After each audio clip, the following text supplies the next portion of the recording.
जी नमस्कार, स्वागत है आपके अपने YouTube channel SGY science classes में और मैं हूँ राममूर्ति। तो साथियों, आज के इस वीडियो लेक्चर में हम लोग पुनः बातचीत करने जा रहे हैं जीके जीएस से संबंधित कुछ महत्वपूर्ण क्वेश्चंस पर, जो कि बिहार की सही परीक्षाओं के लिए में पूछे जाने वाले प्रश्न होंगे। और ये जो क्वेश्चन होगा वो BPSC TRE4 और बिहार पुलिस के लिए महत्वपूर्ण होने वाला है। और अपना ये सीरीज चल रहा है तूफान, और कहना है दोस्तों कि जान लगा दो या फिर जाने दो। यानी यदि आप वर्दी चाहते हैं या फिर शिक्षक बनना चाहते हैं तो जान जी लगा दीजिए, नहीं तो जाने दीजिए, कुछ नहीं होने वाला है। चलिए, ये रहा आज का पहला प्रश्न आपके स्क्रीन बोर्ड पर। ये केमिस्ट्री से लिया गया प्रश्न है। कहता है कि अभी तक वैज्ञानिकों द्वारा पदार्थ की कितनी अवस्थाएं तय की गई है? 2, 5, 4 या 3? तो इसका सही आंसर होने वाला है 5। कौन कौन? अब ये कौन कौन अवस्था है तो देखिए, सबसे पहली अवस्था है ठोस की अवस्था, दूसरा है द्रव्य की अवस्था, तीसरा है गैस की अवस्था, और चौथा है प्लाज्मा, और पांचवा जो अवस्था है आप लोग जानते होंगे, बॉस-आइंस्टीन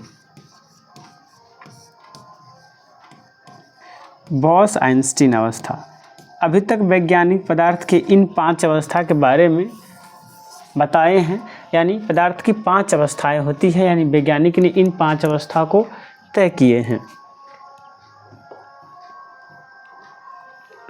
यहाँ पर आप देखेंगे तो इसका विश्लेषण कुछ कहा गया है कि पदार्थ की ब्रह्मांड की विषय वस्तु है। पदार्थ क्या है? ब्रह्मांड की विषय वस्तु है। प्रत्येक वस्तु जो स्थान छेकते हैं तथा जिनमें द्रव्यमान होता है, पदार्थ अथवा द्रव्य कहलाती है। वैज्ञानिकों द्वारा पदार्थ की 5 अवस्थाएं तय की गई है: ठोस, द्रव्य, गैस, प्लाज्मा और बॉस-आइंस्टीन कंडेंसेट। ये पदार्थ की 5 अवस्थाएं हैं। ये क्या है? पदार्थ की 5 अवस्थाएं हैं। अगले प्रश्न की ओर चलते हैं। तो अगला प्रश्न कहता है कि नीचे की दी गई आकृति से क्या अनुमान नहीं लगाया जा सकता है? यानी नीचे जो आकृति है उससे आप क्या अनुमान नहीं लगा सकते हैं? यहाँ पर ये ठोस है, ये लिक्विड है, ये गैस है और ये प्लाज्मा स्टेट है। यानी यहाँ पर पदार्थ की 4 अवस्थाएं हैं, और कहता है कि बताइए कि इन 4 अवस्थाओं में से आप क्या अनुमान नहीं लगा सकते हैं। पहला बात है कि पदार्थ की चारों अवस्थाओं की आणविक व्यवस्था देखी जा सकती है। तो ये बात तो सही है कि इनके चारों पदार्थ की जो चारों अवस्था है, इनमें क्या है कि अणु की जो व्यवस्था उसे आप देख सकते हैं, क्लियरली देख सकते हैं। दूसरी बात है कि प्लाज्मा एक तरल पदार्थ है जो शरीर के सभी कोशिकाओं में मौजूद है। तीसरे, यह आकृति पदार्थ की चौथी अवस्था अथवा प्लाज्मा को प्रदर्शित करता है। तो सही बात है, इसकी चौथी अवस्था क्या है? प्लाज्मा अवस्था है। कहता है कि यह आकृति पदार्थ की विभिन्न अवस्थाओं के बारे में जानकारी देता है।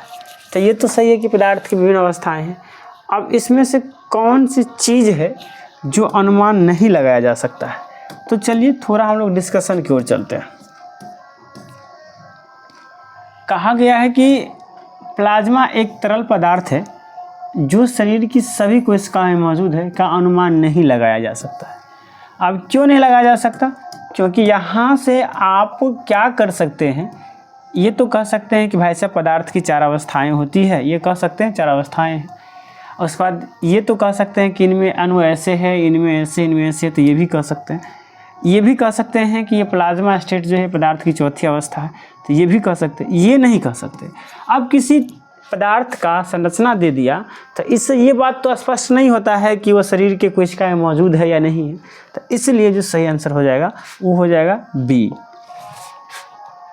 अब इसके बारे में कुछ बातें यहाँ पर है। कहता है कि यह ठोस, द्रव तथा गैस के गुणों से काफ़ी भिन्न होता है, इसलिए इस पदार्थ की एक भिन्न अवस्था चौथी अवस्था मानी जाती है। किसे? प्लाज्मा को।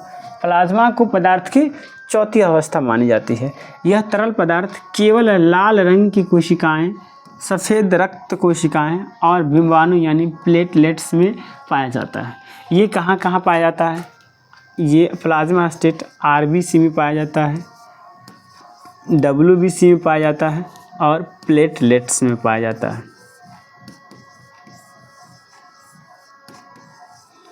ये 3 जगह ये प्लाज्मा अवस्था पाई जाती है। प्लाज्मा का काम इसे पोषण पहुंचाना, रक्त वाहिनियों में इनके विचरण में मदद करना है। और प्लाज्मा क्या है? पोषण पहुंचाना, रक्त वाहिनियों में इनके विचरण करना है, यानी ये रक्त वाहिनी में क्या करते हैं? इधर उधर स्थानांतरित होते रहते हैं। अब अगले प्रश्न की ओर चलते हैं। तो अगला प्रश्न क्या कहता है? अब प्रश्न कहता है कि डैश में विसरण अत्यधिक तीव्रता से होती है, ठोस में, द्रव में, गैसों में या प्लाज्मा में? तो इसका सही आंसर हो जाएगा गैसों में। गैसों में विसरण जो होता है वो बहुत तीव्र गति में होता है। ठोस में विसरण नहीं के बराबर होता है। ठोस में विसरण नहीं के बराबर होता है, नहीं के बराबर होता है। द्रव में विसरण होता है लेकिन ठोस से बहुत ज़्यादा होता है और सबसे ज़्यादा गैस में होता है। और आप यहाँ देख सकते हैं, लेकिन इसका विश्लेषण नहीं है। आगे चलिए। कहता है कि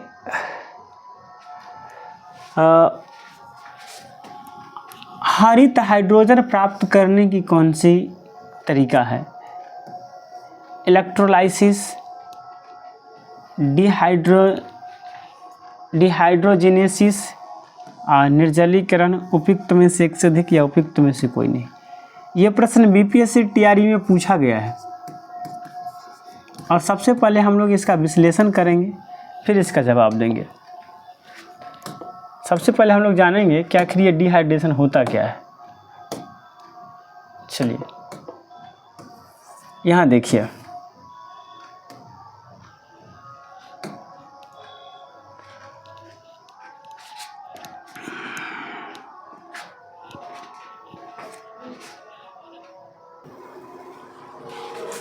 तो देखिए यहाँ लिखा गया है कि हरित हाइड्रोजन को प्राप्त करने के लिए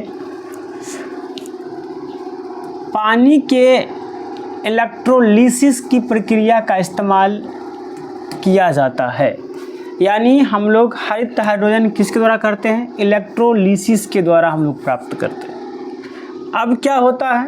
तो इस प्रक्रिया में पानी को हाइड्रोजन और ऑक्सीजन में तोड़ने के लिए बिजली का इस्तेमाल किया जाता है। इसमें क्या किया जाता है? पानी से क्या बनाते हैं? यानी जल से हम लोग क्या बनाते हैं? हाइड्रोजन बनाते हैं और क्या बनाते हैं? ऑक्सीजन बनाते हैं। जल से हम लोग क्या बनाते हैं? हाइड्रोजन और ऑक्सीजन बनाते हैं और ये क्रिया विद्युत द्वारा कराई जाती है। अब अगला पॉइंट कहता है कि विद्युत के लिए नवीनीकरण स्रोत जैसे कि सौर और पवन का इस्तेमाल किया जाता है। बिजली स्रोत की कार्बन तटस्थता पर हाइड्रोजन की कार्बन तीव्रता निर्भर करती है। यानी बिजली में जितनी ज़्यादा नवीनीकरण ऊर्जा होगी, हाइड्रोजन का उत्पादन उतना ही ज़्यादा यानी हरित होगा। यानी इस प्रकार से जो इसका जो आंसर होने वाला है वो हो जाएगा इलेक्ट्रोलाइसिस, यानी ए नंबर ऑप्शन। क्या हो जाएगा? ए नंबर ऑप्शन हो जाएगा। चलिए अब हम लोग अगले प्रश्न की ओर चलते हैं। अगला प्रश्न कहता है कि किसानों के हित में गांधी जी ने 1917 में चंपारण सत्याग्रह किसके सहयोग से किया था? बिरसा मुंडा, राजेंद्र प्रसाद, सत्यनारायण सिन्हा, उपयुक्त में से एक से अधिक या उपयुक्त में से कोई नहीं। यानी गांधी जी ने जो चंपारण का सत्याग्रह किए थे वो किनके सहयोग से किए थे? तो चंपारण नील सत्याग्रह के राष्ट्रीय नेता गांधी जी थे। 1917 में चंपारण में नील की खेती करने वाले किसान के प्रति यूरोपियन बागान मालिकों के अत्याचार के विरुद्ध गांधी जी द्वारा पहला सत्याग्रह किया गया। इस आंदोलन में गांधी जी के सहयोगी राजेंद्र प्रसाद, बृज किशोर, महादेव देसाई, नरहरि पोखर और जेपी कृपलानी थे। कौन थे? जेपी कृपलानी थे। और इन सब में से ऑप्शन में कौन है? डॉक्टर राजेंद्र प्रसाद, यानी बी नंबर ऑप्शन सही है। चलिए अगले प्रश्न की ओर चलते हैं और अगला प्रश्न ये रहा आपके स्क्रीन बोर्ड पर। ओ ये नहीं है, ये रहा आपके स्क्रीन बोर्ड पर। प्रश्न कहता है कि निम्नलिखित में से कौन सा कथन गलत है? निम्नलिखित में से कौन सा कथन गलत है? कहता है पदार्थ के कण स्थिर अवस्था में होते हैं, पदार्थ के कण बहुत छोटे होते हैं, ये तो सही बात है। पदार्थ के कण एक दूसरे को आकर्षित करते हैं, ये भी सही बात है। पदार्थ के कण के बीच रिक्त स्थान होते हैं, ये भी सही बात है। देखिए पदार्थ के कण स्थिर होते हैं, पदार्थ के कण बहुत छोटे होते हैं, ये तो सही बात है। इसे अणु कहते हैं और ये बहुत छोटे होते हैं। अणु किससे बनते हैं? परमाणु से। पदार्थ के सबसे छोटे कण जो अत्यंत छोटे होते हैं उसे परमाणु कहा जाता है। पदार्थ के कण एक दूसरे को आकर्षित करते हैं, इसे हम लोग कहते हैं अंतराण्विक बल, अंतराण्विक आकर्षण बल, अंतराण्विक आकर्षण बल, अंतराण्विक आकर्षण बल कहते हैं। पदार्थ के कण के बीच रिक्त स्थान होती है, इसे हम लोग कहते हैं रिक्ति या अंतराण्विक या अंतराकाशी। रिक्ति या अंतराकाशी से कहते हैं, रिक्ति या अंतराकाशी कहते हैं। लेकिन ये कोई ज़रूरी नहीं है कि पदार्थ के कण स्थिर अवस्था में हो, ये सही आंसर है, यानी ये गलत है। क्यों गलत है? क्योंकि अगर गैसीय अवस्था के बारे में अगर गैसीय अवस्था को ले तो गैस के जो कण होते हैं वो हमेशा गतिशील रहते हैं, इसलिए गलत क्या है? ए गलत है। कौन गलत है? ए गलत है। यहाँ आप देख सकते हैं, यहाँ पर पदार्थ की कुछ विशेषताएं निम्न हैं। जैसे कि अगर आप यहाँ पर बात करेंगे तो सभी पदार्थ कणों से मिलकर बने होते हैं, पदार्थ के कण अत्यंत सूक्ष्म होते हैं, पदार्थ के कणों के बीच रिक्त स्थान होती है जिसे अंतराकाशी कहते हैं, पदार्थ के कण अत्यंत गतिशील होते हैं, ये सही बात है। पदार्थ के कण अत्यंत गतिशील होते हैं यानी स्थिर नहीं होते हैं। पदार्थ के कण एक दूसरे को आकर्षित करते हैं, इसे अंतराण्विक बल कहते हैं। पदार्थ के कणों में गतिज ऊर्जा होती है और तापमान बढ़ाने पर कण की गति तेज हो जाती है, ये भी सही बात है। अब अगले प्रश्न की ओर हम लोग चलते हैं। तो अगला प्रश्न कहता है कि टीपू सुल्तान इनमें से किस स्थान से संबंधित है? औरंगाबाद, हैदराबाद,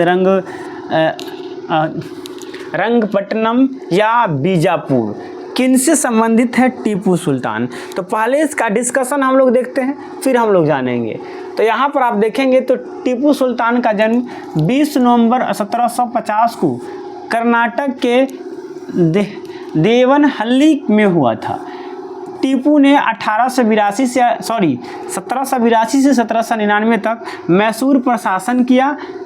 इसने 1887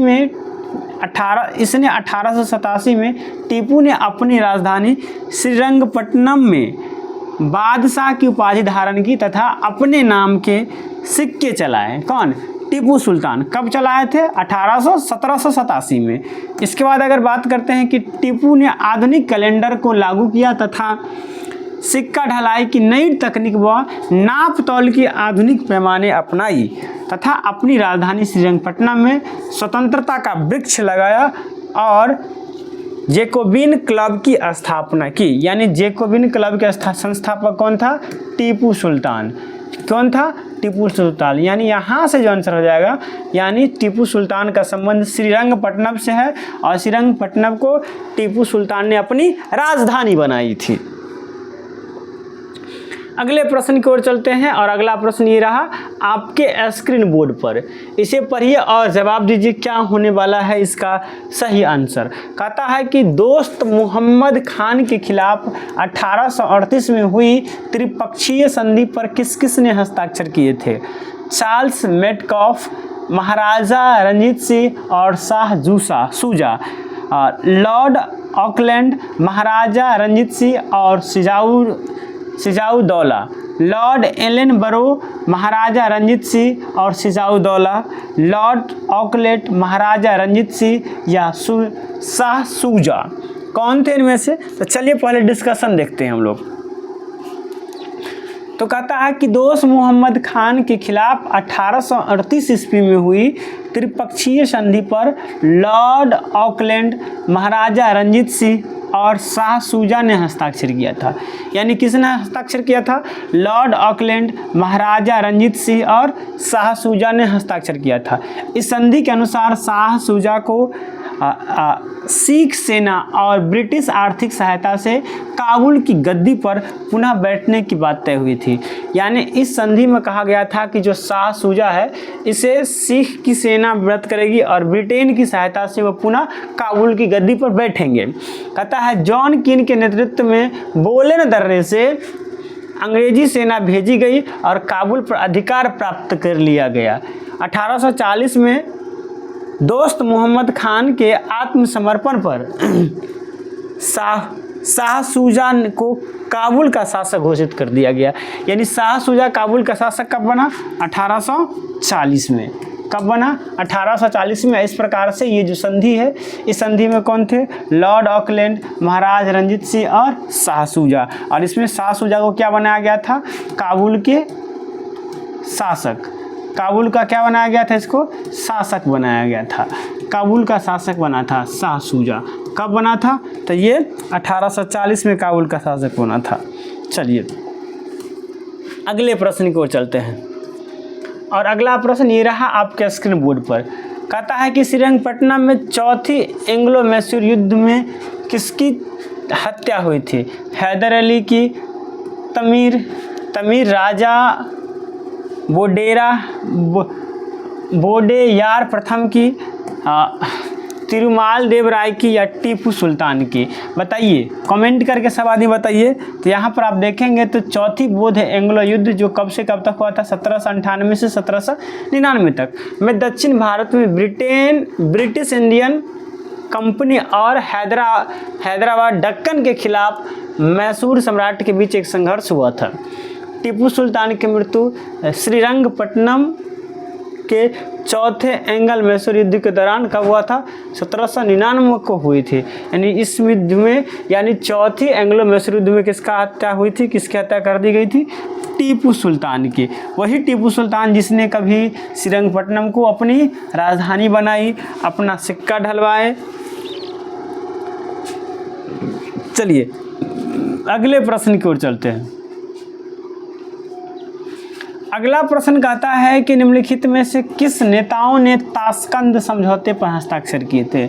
जवाहरलाल नेहरू, जिन्ना, जवाहरलाल नेहरू, अबुल खान, लाल बहादुर शास्त्री और अयूब खान या वल्लभ भाई पटेल और जिन्ना? कमेंट करके जल्दी बतलाइए कौन किए थे। तो यहाँ पर आप देख सकते हैं कि सबसे पहले ताशकंद समझौता जो है ये 1966 में हुआ था। कब हुआ था? 1966 में हुआ था। और ताशकंद समझौता भारत और पाकिस्तान के बीच हुई थी। यह एक शांति समझौता था। इसके अनुसार भारत पाकिस्तान अपनी शक्ति का प्रयोग एक दूसरे के खिलाफ नहीं करेंगे, अपने झगड़े को शांतिपूर्ण ढंग से हल करेंगे। यह समझौता 1965 में हुई युद्ध के विराम के बाद सोवियत संघ की मध्यस्थता से पाकिस्तान के जनरल अयूब खान और भारतीय प्रधानमंत्री लाल बहादुर शास्त्री के मध्य हुआ था। अयूब खान और लाल बहादुर शास्त्री के मध्य क्या हुआ था? ताशकंद समझौता हुआ था। और ताशकंद समझौता वर्तमान में कहाँ हुआ था? उज्बेकिस्तान में है। ताशकंद कहाँ है? वर्तमान के उज्बेकिस्तान में है। यानी ताशकंद समझौता में हस्ताक्षर करने वाले भारत के लाल बहादुर शास्त्री और कौन थे? अयूब खान थे। कौन थे? अयूब खान थे। तो दोस्तों कैसा लगा आपको हमारा ये वीडियो? कमेंट करके बताइएगा। अगर अच्छा लगा है तो लाइक कीजिए। साथ ही साथ यदि आप हमारे इस चैनल पर नए हैं तो इसे सब्सक्राइब करके बेल आइकन को दबा दीजिए। चलिए मिलते हैं नेक्स्ट वीडियो में। आज के लिए इतना ही। जय हिंद, जय भारत।